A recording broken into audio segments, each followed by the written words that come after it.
नमस्कार। देवभूमि हिमाचल प्रदेश में आपका स्वागत है। आज हम पहुंचे हैं जिला सोलन में और सोलन के आज गंभरपुर में आपको दर्शन करवाएंगे विजेश्वर महादेव के। जी हाँ, विजेश्वर देवता की जो सोलन के प्रमुख देवताओं में से एक है। क्या कुछ इनकी प्राचीन गाथा है और क्या कुछ मान्यता है लोगों की, आइए जानते हैं लोगों से और पूछते हैं क्या कुछ खास है इस मंदिर के बारे में।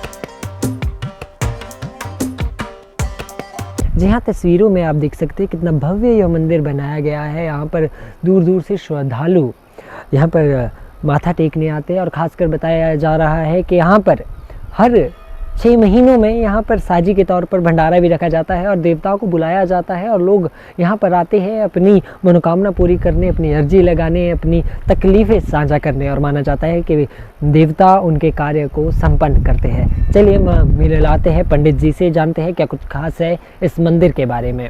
मेरा नाम राजेंद्र शर्मा, गांव देवस्थल, पोस्ट ऑफिस ककड़हट्टी। ये लगभग 200-300 साल पुराना मंदिर है। ये काफ़ी प्राचीन है। यहाँ बताते हैं कि देवता विजेश्वर महादेव को जब कभी आए तो कश्मीर में विजयवाड़ा जगह है, वहाँ से आए, सैकड़ों वर्ष पहले की ही बात है ये। तो कुछ यहाँ पर पहले शुरगुल का राज था, ऐसा बताते हैं। तो उन्होंने कुछ उपद्रव किए यहाँ, उसके बाद विजेश्वर महादेव जी ने अपना राज्य स्थापित किया। ये लोगों के इष्ट देवता हैं सोलन डिस्ट्रिक्ट के।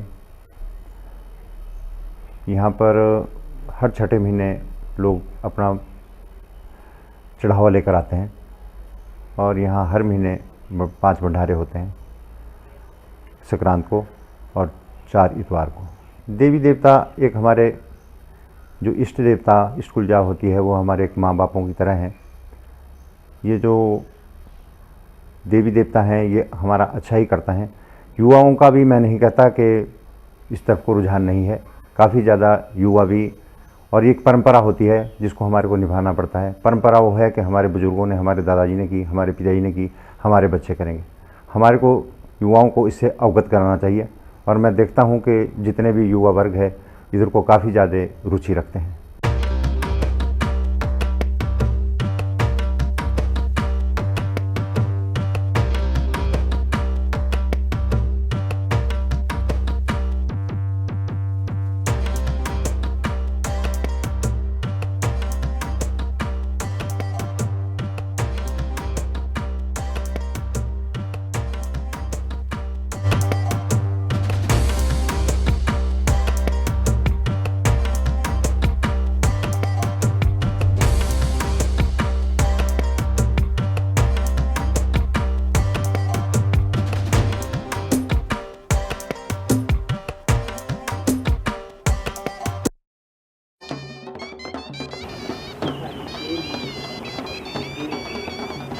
वैसे तो हिमाचल प्रदेश के हर एक कोने में अलग अलग देवी देवताओं के मंदिर हैं, हर मोड़ पर अलग अलग देवताओं की मान्यता है, परंतु आज आपको दर्शन कराए जिला सोलन के प्रमुख देवता विजेश्वर देवता की और माना जाता है कि यहाँ पर आने वाले हर श्रद्धालु की मनोकामना पूरी हो जाती है।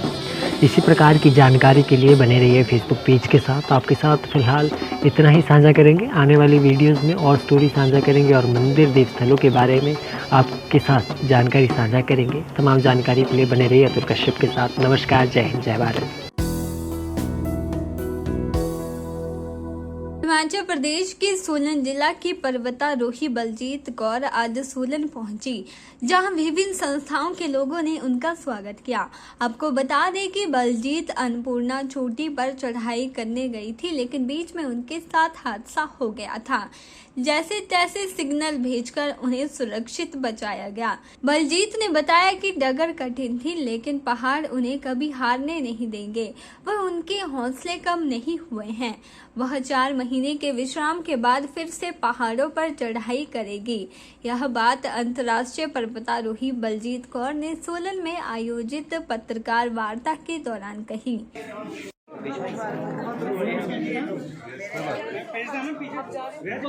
हमारे संवाददाता से बात करते हुए बलजीत कौर ने बताया कि जो भी खबरें नेपाल से आई वह भ्रामक प्रचार था। वह उन्होंने बिना तथ्यों की जांच करके ऐसा कर दिया, जिससे उन्हें बेहद दुख हुआ। बलजीत ने कहा कि मुश्किल डगर थी, लेकिन वह हारी नहीं हैं और उनके हौसले अभी भी बुलंद हैं। मुश्किल था सफ़र इस बार, पहले से पता था मुझे कि होने भी वाला है ऐसा। और ये जो सारी चीज़ें हुई हैं, एक मेरे ख्याल से ये मिसमैनेजमेंट कह सकते हैं या फिर मिसकम्युनिकेशन की वजह से हुआ है। और इसका जो थोड़ा बहुत मैं बोलना चाहूँगी, तो जो नेपाल से जो न्यूज़ें आई थी, बिना सोचे समझे ही और बिना इंक्वायरी किए उन्होंने छाप दिया। तो आई थिंक जिसका हम सबको देखना पड़ रहा है, सारी चीज़ें कितनी गलत हो गई थी। तो ये सब कुछ वहीं से मैनेजमेंट सही नहीं हुआ। और रही बात मेरे क्लाइंबिंग की, तो मेरे क्लाइंबिंग के दौरान मतलब पूरी रात जिस तरह से मैं कर सकती थी, जो मैंने हिम्मत जुटाई और जो मेरे को आज तक जो शिक्षा दी है, जहाँ से मेरे इंस्ट्रक्टर ने मुझे समझाया है या फिर जिन्होंने मुझे ट्रेनिंग दी है, मैंने वही फॉलो किया है जो जब मैं अपने होश में होती थी। बस तभी जाके ये सारी चीज़ें हुई हैं। आगे का लक्ष्य क्या है? ऑफकोर्स अभी मैं थोड़ा रेस्ट लूँगी और थोड़ा रिकवर करूँगी एंड देन उसके कुछ मंथ बाद, यानी 3-4 मंथ बाद मैं क्लाइंबिंग स्टार्ट करूँगी दोबारा से। कितने समय तक आप वहाँ पे फंसे रहे? मैं वहाँ पे कम से कम अगर देखा जाए तो मैं अबव कैंप 4 तो मैं 48 आवर्स हो चुके थे, लेकिन रात को जो मैं फंसी रही तो वो कम से कम 18 घंटे थे। के चैनल के लिए सोलन से अमरप्रीत सिंह की रिपोर्ट। समकालीन न्यायिक विकास और न्याय को कानून और प्रौद्योगिकी के माध्यम से मजबूत करने के विषय पर 2 दिवसीय उत्तर क्षेत्र द्वितीय क्षेत्र न्यायाधीश सम्मेलन का आज से शिमला में शुभारंभ हो गया है। इस सम्मेलन का उद्घाटन मुख्यमंत्री सुखविंदर सिंह सुक्खू ने किया। इस सम्मेलन का आयोजन नेशनल जुडिशियल अकादमी द्वारा हिमाचल हाई कोर्ट और हिमाचल जुडिशियल अकादमी के सहयोग से किया जा रहा है। सम्मेलन में सुप्रीम कोर्ट के न्यायाधीश संजय खरोल, अनिरुद्धा बोस के अलावा 6 हाईकोर्ट के 156 न्यायाधीश व न्यायिक अधिकारी प्रतिनिधि भाग ले रहे हैं। इस मौके पर मुख्यमंत्री सुखविंदर सिंह सुक्खू ने कहा कि टेक्नोलॉजी के माध्यम से न्यायिक व्यवस्था को काफी मदद मिल सकती है और आज के समय की मांग भी यही है। मैं भी लॉ का विद्यार्थी रहा हूँ, इसलिए यह विषय मेरे मन के बहुत करीब है। आज हर क्षेत्र में टेक्नोलॉजी का इस्तेमाल कर आम आदमी का जीवन सुगम बनाया जा रहा है। टेक्नोलॉजी से न्यायिक प्रणाली को मजबूत किया जा सकता है और समय की मांग है कि टेक्नोलॉजी को परिवर्तन में सहयोगी की तरह देखा जाए। भारतीय संविधान में बी द पीपल कहकर हम सभी को शामिल किया गया है। संविधान में वर्णित लक्ष्य एवं उद्देश्य संविधान के बेसिक फीचर्स है। संविधान हमारी लोकतंत्र की आत्मा है और लोकतंत्र 3 पिलर्स पर टिका हुआ है। देश की लोकतांत्रिक प्रणाली तभी मजबूत हो सकती है जब 3 पिलर्स अपनी अपनी मर्यादा में रहकर काम करें।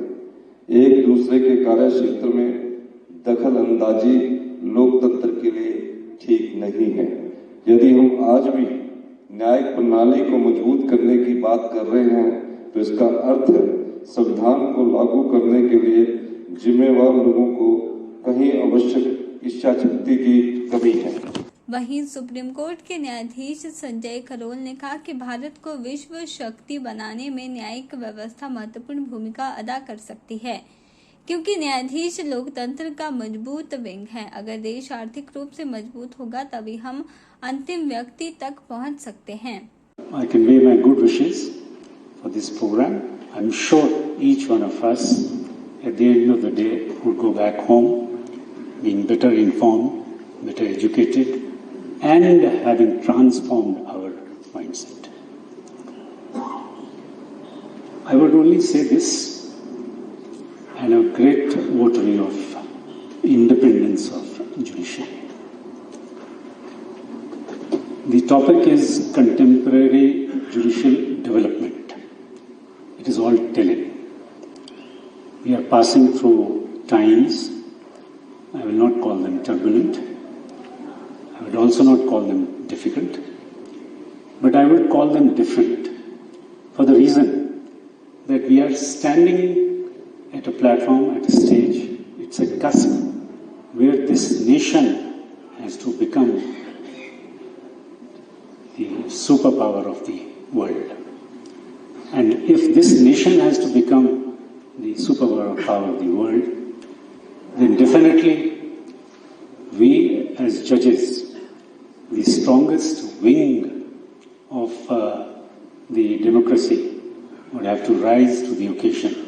वहीं ज्यूडिशियल अकादमी हिमाचल के निदेशक राजीव बाली ने कहा कि 2 दिन तक शिमला में दूसरा उत्तर क्षेत्रीय न्यायाधीशों का सम्मेलन चल रहा है, जिसमें टेक्नोलॉजी और लॉ के माध्यम से न्याय में क्या रिफॉर्म्स लाई जाए उस पर चर्चा होगी। चर्चा के बाद न्यायिक व्यवस्था में भी इसे शामिल किया जाएगा, क्योंकि आज के समय में क्रिप्टो करेंसी के मामले, ऑनलाइन बैंकिंग फ्रॉड जैसे मामले सामने आ रहे हैं। उसमें टेक्नोलॉजी कैसे सहायक हो सकती है, इस पर मंथन होगा। से टेक्नोलॉजी बड़ी चेंज हो रही है, तो उसी तरह से लॉ में भी कई तरह के चेंजेस लाए जा रहे हैं। जैसे आईटी एक्ट जो है बड़ा जो सामने उभर के आ रहा है, क्रिप्टो करेंसी के केसेस आ रहे हैं, जो बैंकिंग फ्रॉड्स हो रहे हैं। तो इस चेंजिंग सिनेरियो में जो लॉ के लिए जो टेक्नोलॉजी सहायक है, उसकी चर्चा जो है ये 2 दिनों में यहाँ पे की जाएगी और उसका मंथन किया जाएगा कि किस तरह से कोर्ट्स को और सक्षम किया जाए, जो नई टेक्नोलॉजीज, जो नई डेवलपमेंट्स हो रही हैं उसको इम्प्लीमेंट करके न्यायिक प्रक्रिया जो है अधिक सुचारू रूप से चले। ये नॉर्थ जोन की कॉन्फ्रेंस हो रही है, ये इसका पार्ट 2 है। इसका पार्ट 1 जो है ये श्रीनगर में हुआ था और इसमें 6 स्टेट्स जो हैं वो पार्टिसिपेट कर रही हैं और हमारे पास यहाँ 156 पार्टिसिपेंट्स 6 डिफरेंट हाई कोर्ट से, जिसमें हिमाचल प्रदेश, उत्तराखंड, उत्तर प्रदेश, पंजाब एंड हरियाणा, जम्मू कश्मीर एंड लद्दाख और साथ में दिल्ली की हाई कोर्ट्स के न्यायिक अधिकारी और माननीय न्यायाधीश जो हैं इस कार्यशाला में शिरकत करते हैं। इस मौके पर हिमाचल प्रदेश उच्च न्यायालय के कार्यवाहक मुख्य न्यायाधीश त्रिलोक सिंह चौहान ने भी प्रतिनिधियों का स्वागत किया। के चैनल के लिए शिमला से पुष्पेंद्र कुमार की रिपोर्ट।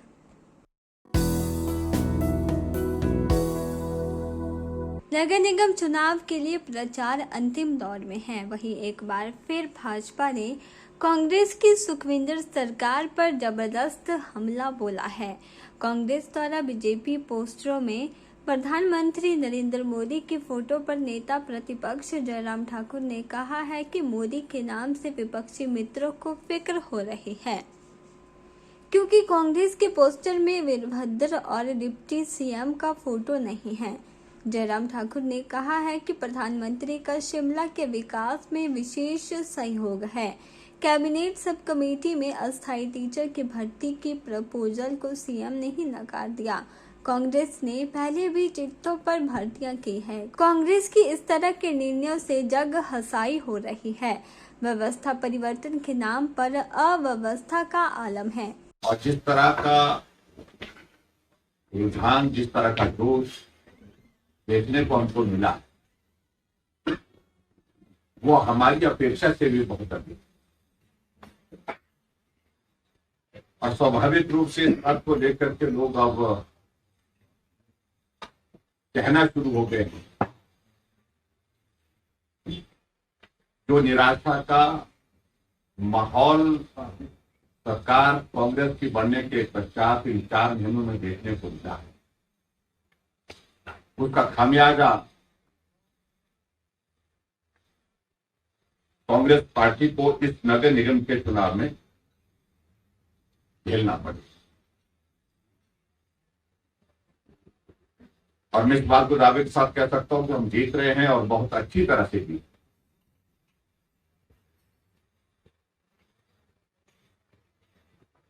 और जीत की वजह यह है कि जिस प्रकार से हिमाचल प्रदेश में कांग्रेस पार्टी ने सत्ता को हासिल करने के लिए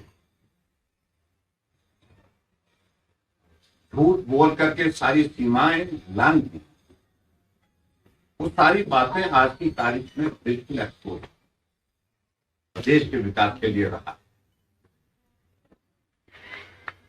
कुछ मित्र हमारे इस बात का भी जिक्र कर रहे हैं कि मोदी जी का फोटो, मोदी जी का जिक्र हो रहा है। मुझे मालूम नहीं उनका क्यों इस बात की फिक्र होगी। फिक्र तो होगा जिन्होंने काम किया। और स्वाभाविक रूप से मैं इस बात से भी सहमत हूं, जब मोदी जी का नाम का जिक्र होता है तो हमारे मित्रों को फिक्र भी होता। लेकिन कांग्रेस पार्टी की स्थिति ऐसी है कि जो गारंटियां इन्होंने दी है वो गारंटियां गले पड़ गई, गले की फांस बन गई। वो कई बार क्या सोचते, मैं तो ये कहूंगा कि वो कोई प्रोडक्ट बन करके तैयार हो जाता है, उसका गारंटी पीरियड होता है। और मैं समझता हूं कि अब तो कांग्रेस का भी वो गारंटी पीरियड ही समाप्त होगी। उस दिशा में कांग्रेस बढ़ रही है। कई चैनल के लिए शिमला से पुष्पिंदर कुमार की रिपोर्ट।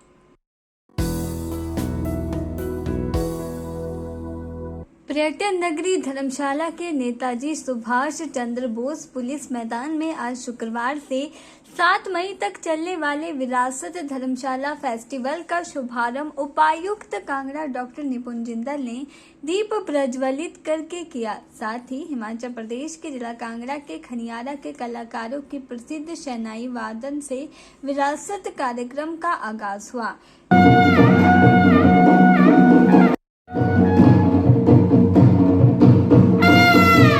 विरासत धर्मशाला में पहले दिन युवा कलाकार शिखर कुमार ने अपनी प्रस्तुति से खूब समा बांधा। गायक शिखर कुमार ने अपने प्रसिद्ध इबादत मन का धागा जैसे गीतों के साथ साथ दर्जनों क्लासिकल गीतों की प्रस्तुतियों से मौजूद लोगों की खूब तालियां बटोरी। वहीं शनिवार को कवि सम्मेलन, शाम 6 बजे शहनाई वादन, मुनीर नियाजी एंड ग्रुप, राजस्थानी लोक नृत्य व प्रसिद्ध हिमाचली लोक गायक सुनील राणा की प्रस्तुति रहेगी। वहीं तीसरे दिन 30 अप्रैल रविवार को कार्यक्रम सायं 6 बजे शहनाई वादन, रफीक मोहम्मद एवं ग्रुप, 7 बजे गदियाली लोक नृत्य व लोक गायन धौलाधार ग्रुप की ओर से रहेगा, जबकि मुख्य आकर्षण सूफी गायन विशाल अरोड़ा का रहेगा। देखिए, जो हमारी संस्कृति है, हमारा कल्चर है, हमारी बहुत ट्रेडिशनल आर्ट है, क्राफ्ट है, उसको प्रिजर्व करना बहुत ज़रूरी है। और मैं धन्यवाद देना चाहूँगा सुनील जी का।